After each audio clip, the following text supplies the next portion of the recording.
Alzheimer's is making the headlines recently, from soon-to-be FDA approval of a new medication to the discovery by actor Chris Hemsworth that he carries a specific gene, putting him at a higher risk for developing the disease. Alzheimer affects not only the patient, but their caregivers, too. Alexis Del Cid joins us this morning with her personal story of helping her father navigate this disease that has touched their family before.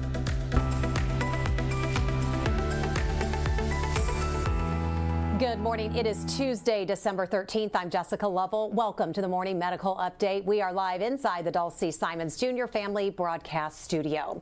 Right now, there are more than 6 million Americans with Alzheimer's disease. The number is growing, and it is growing fast. The Alzheimer's Association expects in just 30 years that number will double to nearly 13 million cases.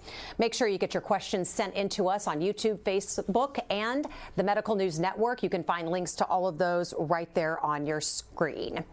Well, as the number of older Americans grow, so will the number of Alzheimer's cases. Right now, about 1 in 9 people 65 and older has Alzheimer's. Almost 2/3 of those cases are women. All affected share the same question: how do we prevent it, slow it, or cure Alzheimer's disease?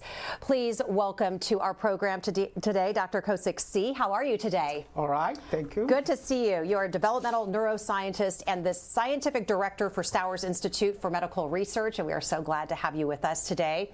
Also with us is co-director of the KU Alzheimer's Disease Research Center and a neurologist here at the health system, Dr. Jeff Burns. How are you? Great. Thanks for having me. Good. We got a lot to cover today. So many questions. We are also joined with us today, my friend and colleague and host of All Things Heart, Alexis Del Cid. We're going to dive into the latest research and treatments for Alzheimer's. But Alexis, I want to start with you today. Your father was first diagnosed with Alzheimer's just a day after his sister passed away from the disease. Knowing that there was a family history there, was there always this looming fear for you? That's an interesting question, because even though there was a history in our family, we didn't see the signs in my dad, or when we saw the signs, we didn't recognize them. His grandpa died with Alzheimer's. My grandma had Alzheimer's. My older aunt had Alzheimer's. My other aunt didn't. I mean, that's my dad. Pictures of him. I mean, he was always so active and sharp. He was a radio show host and a newsman in Chicago for more than 45 years. Like, his superpower was his brain and his wit and his sharpness. That's him at my wedding. So no, we didn't live with that fear. You just don't think it's going to happen until it happens. Now I think we're becoming more aware with research and talking about it, and Chris Hemsworth taking the test to see if he had the gene, but we didn't think about it until it happened. Your dad, Jim, I know you two are really, really close, yeah.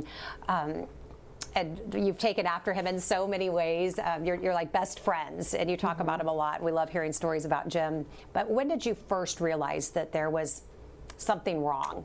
When was that first hint this may be coming after Dad? He was diagnosed in 2019, in July 12th. Looking back, Jess, I can see, and my mom and I can piece together, like, oh, that was a sign. Like, in about 2015, he started to drive really slowly, like a turtle. And I'd be like, step on it, Dad. He was always such a good driver, navigating the streets of Chicago, and they retired and moved here. And, and then he started to lose a sense of direction. Like, it was weird because he always had this sense in his mind. He knew exactly where to go, and that went away. And suddenly he was just relying on GPS.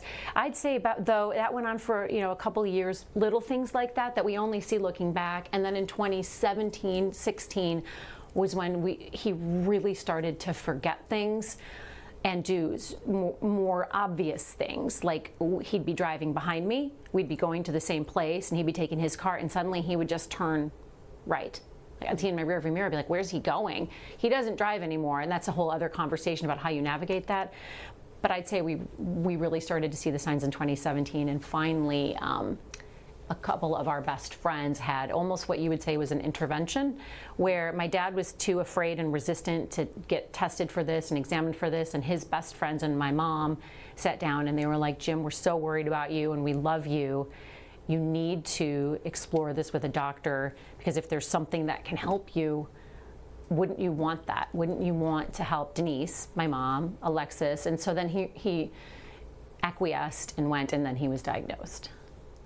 We talk about a lot of the challenges for your dad and your family. What's been one of the biggest challenges just for you adjusting through this journey? I think the grief and navigating anticipatory grief, which is a very strange, and you feel guilty where you're grieving, but the person is still alive, but they're also not here. So not feeling the guilt of grieving someone when they're still present, physically here, and then all these complicated layers of emotions. I think that's really been the hardest part as his daughter. Now, if you ask my mom, she's got that and more. I mean, this isn't harder on, it's harder on no one, it's not harder on anyone than my mom. My mom is the one who I can't even imagine. But I'd say for all of us, it's the grief. Yeah, many times I've looked at you across the office and said, are you doing okay? And you always say, I'm hanging by a thread. I'm just hanging by a thread. Yeah, you're like white knuckling it some days, yeah. Well, I know advancements in treatment and Alzheimer's, the research that goes into it, and the hope for more answers to this devastating disease is things that your family and so many others out there cling to and hope for. I want to bring in our experts today, Dr. Jeff Burns and Dr. Kosick C. with Stowers. Dr. C, let's just jump into the research that you are finding, because these are the things that give us hope. Tell us what you're involved in right now and how epilepsy patients are helping with people like Alexis's dad. Yeah, first of all, really my heart goes out to you, because I know the suffering and pain of having a somebody loved one having the disease. So, and as you can see also in that, that memories are actually what defines us. So the goal of our study is to trying to understand actually how we make memories and how we hold on to it. And in that process, we discovered something that actually forcing us to rethink about the diseases, what causes Alzheimer's disease and other diseases. And so far, as a basic scientist, we've been looking at in fruit fly, in mice. But if we really want to understand the disease, then we need to go to the human brain.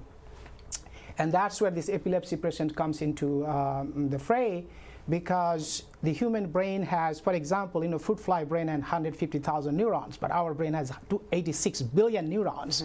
So if you really want to study the disease, we need to go. But question is, how do you get the brain? It's not a, of course, we are very grateful to the, the Alzheimer Center that Dr. Burns is part of, and KU Neurosurgery Department. When patients come down with epilepsy, unfortunately, there are very few treatment, and one of the treatment is actually removal of part of the brain. That the same part of the brain are also actually involved in storing some of the memories that are very near and dear to us. So what we do essentially in collaboration with them, we collect those brain and try to understand the same processes that we have looked at in the fruit fly brain or in mice, are they really also going on in the human brain? So how do memories that we collect become unstable? Yeah, so it goes to the very heart of how actually the biology works. So everything that is going on in our body is eventually carried out by this thing called protein. Of course, we know about them because we eat them. But these proteins are, what is remarkable about them, they're continuously made and they disappear after some point. So in other words, when you are making a memory, some proteins comes into play and that creates the memory, but they are supposed to disappear. And it was a puzzle. How do you make something stable with unstable things? And we found the solution is actually there are very unique features of some proteins in the brain. When memory engages them, they clump. And when they clump, they become very stable. And that's how we hold on to the memories. And what is remarkable is that we found that the same type of clumping are also associated with all these diseases. And that then raises this very interesting question. We are fascinated by it, that how can you have a clumping and that cause memory loss? But again, you have this another protein clumping and causing memory to stick around. So can we understand these two processes? So this is exciting you then about this the is future. phenomenally exciting. So what is essentially telling us, we've been studying these diseases, and Dr. Burns would be the expert to tell you how long and how difficult it has been. It's a phenomenally challenging problem. And we made tremendous progress, understanding the cause of the disease, how to, take care of patients and all those things. But quite unfortunately, we still have not been able to come up with a treatment that really can resolve the disease in a way that we would like to. And so we have a set of ideas we've been trying for a while, but our studies are suggesting actually maybe there are another way to approach this problem in a completely new way. And we are hoping that over time, something will emerge from those studies, yeah. Dr. Burns, jump in here. What type, what comes to mind when you hear this type of research based on what you've seen in the past and where we are today? Yeah, well, it's incredibly exciting to be understanding, how memories are made at that biological level, and it's something that Dr. C is really leading the world in, and it's incredibly important. We've been working, as he said. I've been at it for 20 years, and there's been so much happening behind the scenes in the labs, and we've just accelerated the field greatly. And what hasn't changed much is what's happening at the patient level in the clinics, and that we believe in the next year is going to change quite dramatically. So it's a really exciting time where it's all kind of coming together, that sort of understanding at the biological level, and then the treatments and the diagnostics at the patient level. And we'll be applying a lot of this new information in the next year to really change how we diagnose and treat patients with Alzheimer's. Also on the soon horizon is a soon-to-be medication approved by the FDA. Tell us what it is, what its effect will be on patients. Yeah, so some big news came out about 10 days ago. A new drug called lecanemab that we've been testing here, and it's been being tested all over the world, has shown some pretty promising results. It's not a cure, and it doesn't stop the disease for patients, but it does appear to pretty convincingly slow the disease in what we think is a meaningful way. It's not as dramatic as we want, but in a meaningful way. And this is a drug that we're really expecting the FDA to approve. They actually will likely approve it in their accelerated pathway within a couple weeks. And then within a few months, probably 4 to 6 months after that, they'll approve it in the traditional way, which will allow us to prescribe it in the clinic. And we're preparing for this, expecting this, and we really think this will be one big step forward in the treatment of Alzheimer's disease. But as Dr. C said, it's going to take more than this. It's going to take other approaches and really going at the disease from a lot of different angles. As far as this medication, will it benefit all Alzheimer's patients, or will it be good for just certain types or certain folks? Yeah, so great question. It's going to benefit patients that, so it's kind of a narrow band of patients that it's right for. And so really patients with the earliest changes of Alzheimer's disease. So we'll have to actually do quite a bit of work to figure out who is that right patient and make sure we're delivering this drug in a responsible way to the right patients. I want to talk about actor Chris Hemsworth recently found out that he carries the disease or the gene, making him have a bigger risk at developing Alzheimer's because he got it from his mom and his dad. Again, this really increases his risk. So tell us about being tested for the gene APOE4. Who should be tested for it? How do you know to be tested for it? Yeah, that's something you can get tested for, as Chris Hemsworth was tested. You can do it through, online, like 23andMe. You can do it through your doctor's office. Now, we don't recommend it in a casual way because of what happened with Chris Hemsworth.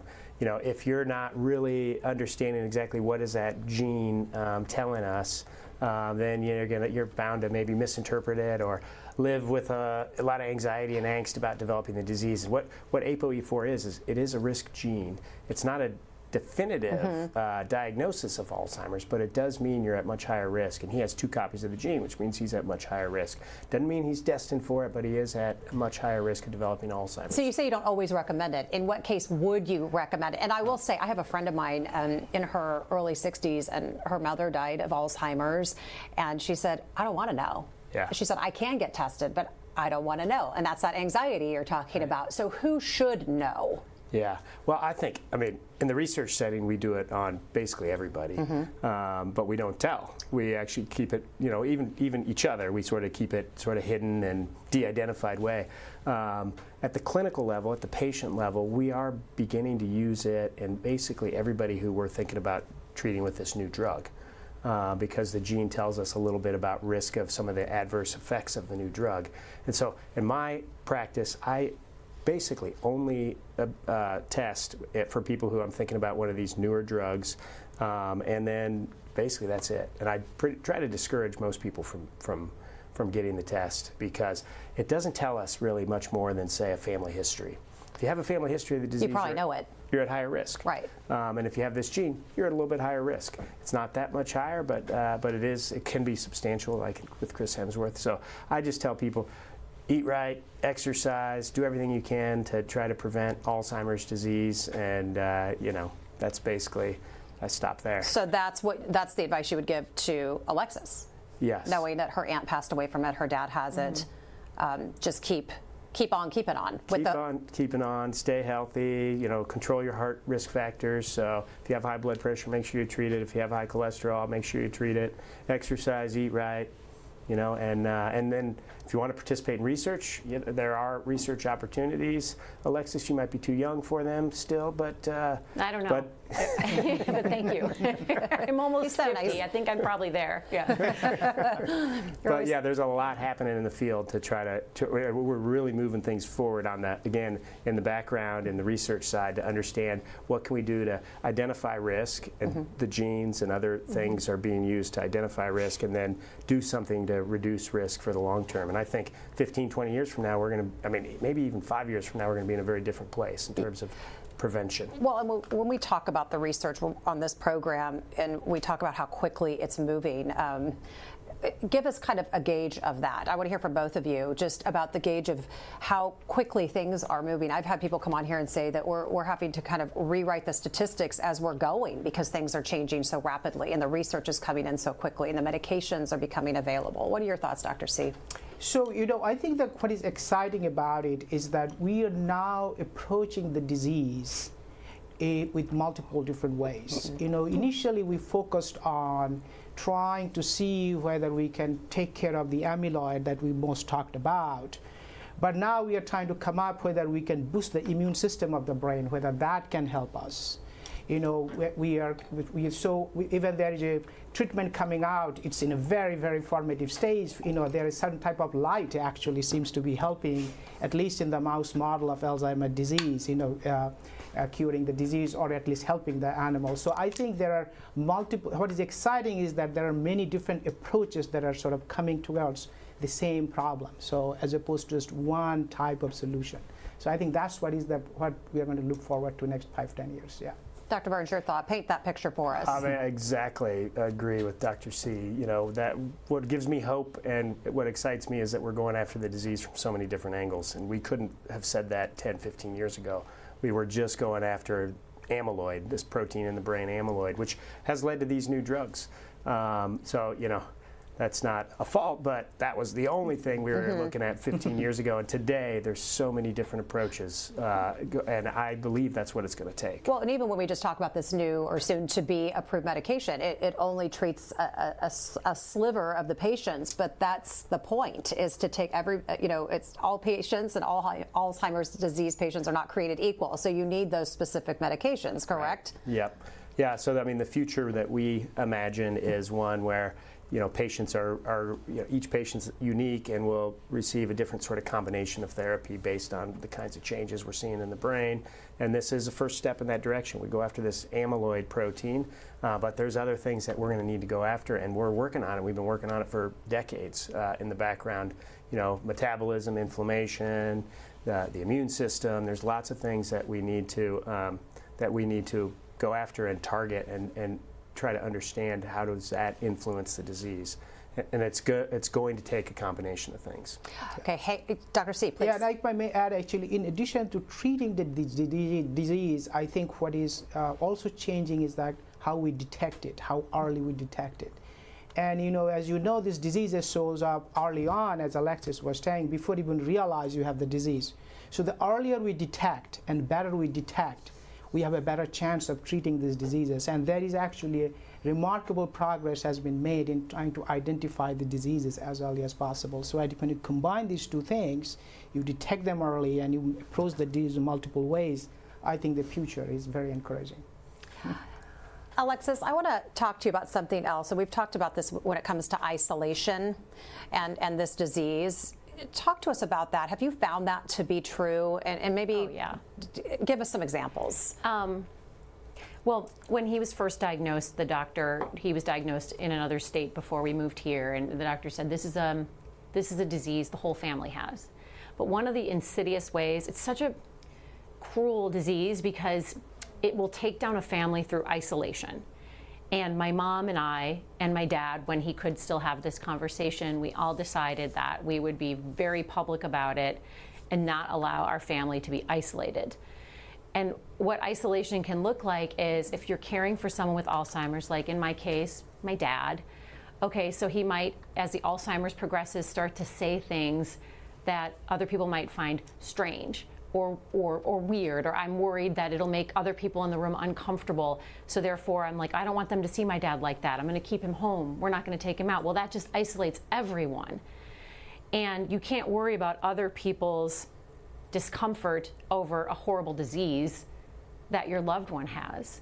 Most people really want to help and they'll be understanding the more they know, but you've got to talk about it because it's not something to be ashamed of. If he had any other disease, we wouldn't be worried about being private or protecting him or not talking about it. So why this one? Because it affects the brain, right? So on a couple of levels, like for caregivers, you've got to reach out, got to tell people, but also for my dad, I wanted to tell as many people as possible, just for example, for safety. Like if someone was to see my dad walking down the street, he should not be walking down the street alone, right? Like someone would be like, oh, that's Jim. He has Alzheimer's. Come on, Jim, let's go back inside. Like you need a whole team and a whole community to watch out for your loved one as well. And the more you talk about it, the more you help other people who are going through it. But the inclination is to be so private because you want to protect that person. Like I wouldn't want anyone to see my dad vulnerable. He was always this superpower of wit and charisma and charm. So a big step with his blessing was to talk about it and be open about it. And it's really helped because both my mom and I and my dad have made really good friends in the community. And you find support in unexpected ways from people you would never expect to be so supportive. And people will really surprise you with how kind they are and how understanding they are.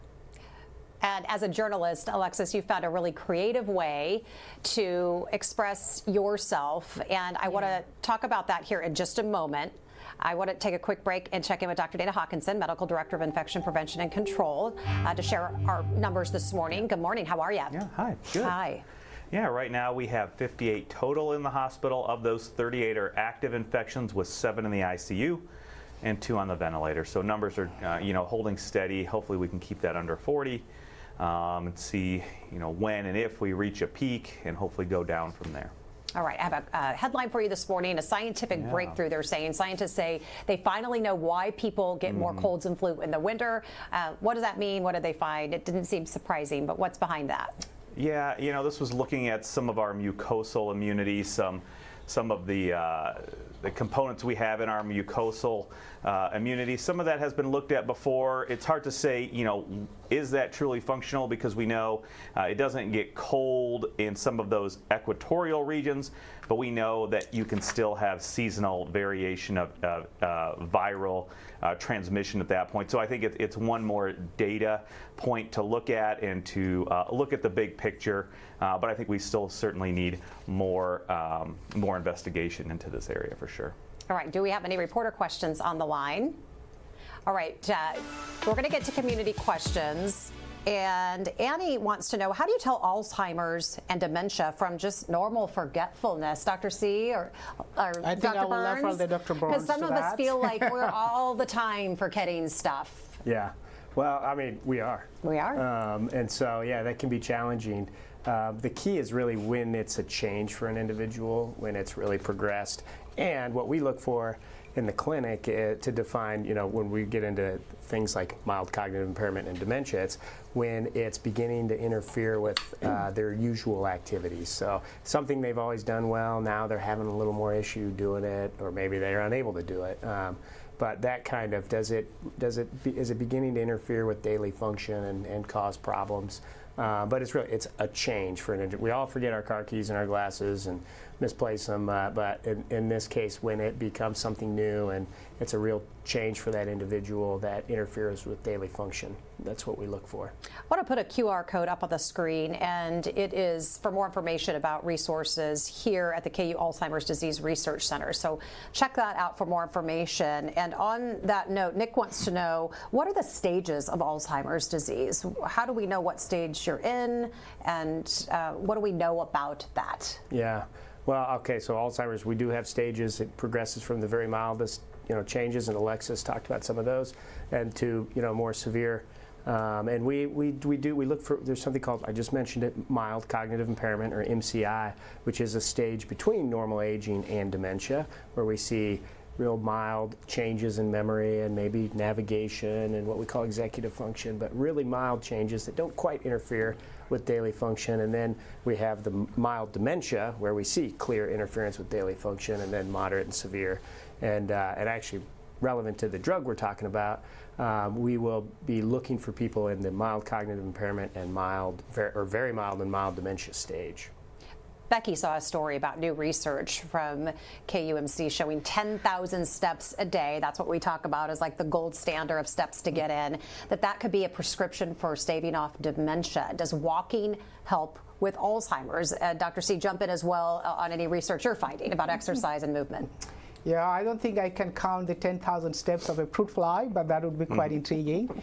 But essentially, and I think Dr. Barnes was mentioning before, I think if you have a healthy lifestyle, if you exercise, you eat well, and this 10,000 steps essentially is a part of that process. You are just trying to lead a healthy lifestyle. What do you tell your patients about activity? Exactly that. And actually, this is something we have been researching for 15 years. We're one of the leaders in the country of understanding what's the impact of exercise on the brain. We're working really hard on really trying to understand that. And the message from a study like that is more is better. Yeah. Exercise, get going, get more physical activity into your day, and we believe it's good for the brain. But more is better. If you can get to that 10,000 steps, great. But one thing, don't get hung up on that. It's not essential that you hit that threshold, but more is better. So. More is better, and make a goal for set goals for yourself to do better and better each time. Shannon, her father-in-law has Alzheimer's. She wants to know, what resources does the health system have for caregivers? And before I get your comment about the importance of support, I want to put up a bit.ly link on your screen. It'll give you more resources for caregivers out there, and also in our community outreach for caregivers, which is so important. I would imagine, and Alexis has talked about that, just the importance of community support, right? Yeah. I mean, Alexis said it's a disease of the family. And there's no caregiver I've met who's felt prepared for the job and who feels confident that they're doing everything right. And most of the time they are. But, we've put a lot of effort into building up our caregiver resources. We have social workers who could help, and we have online webinars and a series online. We have weekly webinars, and so there's a lot that we've put into it, and into sort of how do we help prepare the caregiver for this journey. David wants to know, Dr. C, do you know if or think this soon-to-be FDA-approved medication could help his mother preserve what memory she has left? You talk about those precious memories, so how do we preserve them, and could this help? Yeah, so I think that's actually a great question. It goes to the heart of how we think about memory, right? So you have to make memories, and you have to hold on to it. And so, fortunately, very old memories are in a part of the brain, and the way they are stored, they are actually quite resilient. So you can have your childhood memories. So one of the problems that many of these patients has actually making new memories. So you put your car key, or you put something and you forget. So the making memories and remembering immediate things, that's the problem. And the hope is that these drugs will help with this ability to create new memories. So you still don't worry too much.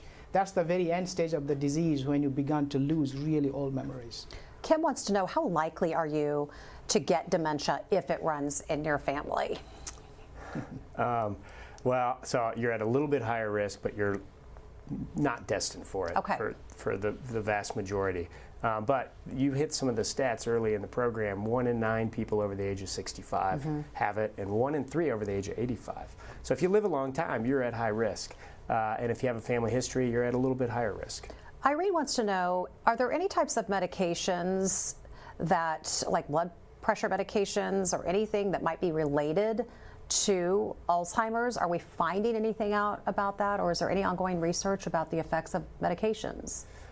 Well, there's a lot of research in that area. I mean, in terms of driving that actual Alzheimer's process, I'd say probably not medications driving that Alzheimer's process, but there's a lot of medications that impact memory. Over-the-counter sleep meds or prescribed sleep meds, pain meds, they can really influence memory and sort of unmask. If somebody has really mild memory symptoms, they can really bring it out, make it appear like it's causing it. And so you want to minimize those types of medications for sure. Jean is getting the last question. Just curious about continuing to work, exercise the brain with puzzles and different types of activities. Is that true to keep yourself sharp and to help in some preventative way keep and hold on to that memory? Yeah, we think so. We think, and we tell every patient, stay active mentally, stay active physically, exercise, keep your brain active. We're doing a lot of research in that area, a whole lot, and there's news coming out every day. We'll kind of probably swing back and forth in terms of, what we're finding, but it's good for you in a lot of different ways, and we think it's good for the brain. Keep more is more. More is good Yeah, when it comes right. to steps and exercising your mind. Alexis, I want to hear all about this blog. You have used writing about your father as a way to, help others in the community, share your personal story. You're out there helping others. It'll make you laugh. It'll make you cry. Tell us about it and where people can find it. So I post a lot of the things to my Facebook page, which is Alexis Del Cid TV, but also on WordPress, alexisdelcid.wordpress.com. I started doing this just privately, and then I thought, why am I being so private about this? If I can connect with someone else, what wouldn't I want to? Plus, I felt like I want people to remember my dad, and I want them to know my dad. And every time I feel like I'm floating in space with my grief, I'll write something about him, and then I feel anchored to him again. And I've loved that, and that goes to reaching out. And I cannot tell you how many people have responded with their own stories about their loved ones, and they've said things that are so beautiful about their experience. And I've found, I was stunned. I did not know 1 out of 9 people have it, what you said at the top of the program. That is just stunning. So through this blog, I felt a real connection with people who are saying, oh my gosh, I felt that same thing. I didn't put it into words, but thank you. And then they'll say something that I didn't think of, and I thank them. And that comes to the sharing and to the reaching out. And it's been really helpful for you, right? Cathartic. It's weird. I'll feel like I'm building up like a volcano. Then I'll sit down and cry, and my husband knows. My son's like, oh, she's blogging again. And then I'll be crying at the computer, and I can breathe for a few days. And then it builds up, and then I write it all out, and then, you feel like you can breathe again after you express something. Well, thank you so much. And I'm doing it for my dad. Well, we love hearing stories about Jim. We've come to know him, and like I said, you'll come in and tell us something about him, and we feel like we know him, and it's great. And I know. Can I say something? Because it's something that you do that is awesome. And I'm going to get choked up saying this, but I love that you ask me about my dad. And I would encourage, you're like, oh, what was he like in the 70s? Or did he do anything funny today? And I think that's such a gift to me when you do that. And I would encourage anyone watching this, if you haven't been touched by Alzheimer's, but you know someone who has, ask them about their loved one. Ask them what was the coolest thing about them. What do they miss? What do they do? Just ask them basic things. You don't have to say anything perfect. You're not going to fix it. And you're not going to make, no one's going to make us, my mom and I, feel better about this, but it's comforting to be asked about it and for someone just to be present for it. So I would encourage anyone watching to reach out to someone if you know they have it. Even the person who has it, call them. who cares if they repeat themselves or don't know who you are? Guess what? The person sitting next to them, their loved one, their spouse, their daughter will know that you called and that you reached out to them, and that's going to mean the world because they're feeling isolated.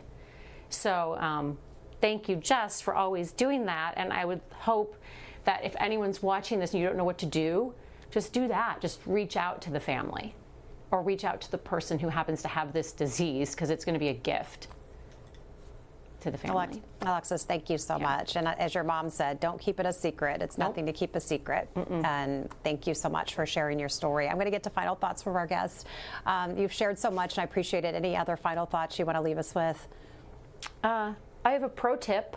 If you take your loved one out for lunch or something, and I'll keep this quick. Something that's been helpful is I'll take the servers aside, or the person in the store, and I'll be like, hey, my dad has Alzheimer's. He might say something inappropriate. He's hilarious and awesome, and I promise you would have loved him back in the heyday. And they always are like, say no more. Like, most of the time, they have someone in their life who has Alzheimer's. That's how prevalent it is, and it changes the whole dynamic of your experience of being out. Just secretly go to the bartender or the waiter and just be like, my so-and-so has Alzheimer's. Go easy on us. And that makes it so freeing for have an outing with that person. Not so anxious about it, Right. and you can just enjoy the time that you have. Great tip. Keep the tips coming. Keep your blog going. We love you. Appreciate you. Love you too. Always. Dr. C, your final thoughts today. Yeah, I think it's just also highlights how important it is to try to understand how the brain works, and how the normal biology of the brain, and you get unexpected insights that it can really help patient like what Alexis's dad. So I think that shows how important it is to keep on doing what we are doing, and keep doing what you're doing. And thank you for coming on. You promise you're going to come back? Yes, Go absolutely. back to Stowers, do more research, We'll be happy to. Go back to work, and then come back and give us all We'll the be good happy to. information. Okay, Dr. Burns. Oh, I'd say it's just never been a more hopeful, exciting time, and That makes us feel better. Yes, Thank you. We're diagnosing it differently. We're going to have blood-based markers of Alzheimer's in the clinic soon. We have it in the research side, where we're going to be able to detect changes of Alzheimer's in the blood, and then we're going to have these new drugs, and hopefully more to follow, that are giving us a lot of hope that we can slow the disease and potentially prevent it someday. All right, get back to work, but you're coming back too. All right. All right, gentlemen, thank you so much. Dr. Hawkinson, final thoughts. Yeah, thank you to our guests, and thank you to Alexis, of course. We know all of these things that we talk about are so vitally important. I know my family has been affected by Alzheimer's disease. My Nana passed away with that as well. So just very prevalent in just all of these topics. And I think to Alexis's point, it's, have those conversations and just keep that in the open, keep that flow of ideas and those emotions free, so that you can help your friends and your other ones who may be going through not only Alzheimer's, but other physical and mental health issues as well. Doc Hawk, thanks so much, and thank you for being with us today. You can catch our updates anytime by logging back on to Facebook, YouTube, and Twitter. Go out, have a fantastic day, and we'll see you back here tomorrow for Open Mics with Dr. Stites at 8 a.m. It's been nearly 6 months since the University of Kansas Cancer Center achieved comprehensive status. I'm Jessica Lovell on the next Open Mics with Dr. Stites. A lot has happened, including more funding for cancer trials to keep patients closer to home, as well as plans for a new research building. We share a 6-month checkup Wednesday at 8.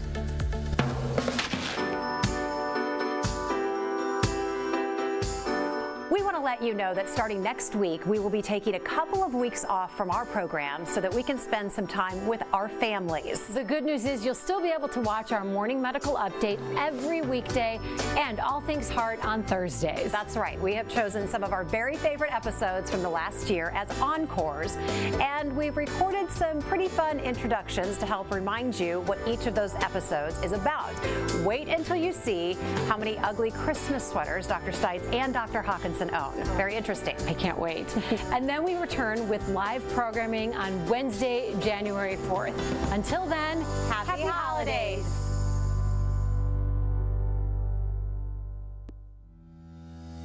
Subscribe to our morning medical update and Open Mics with Dr. Stites podcasts.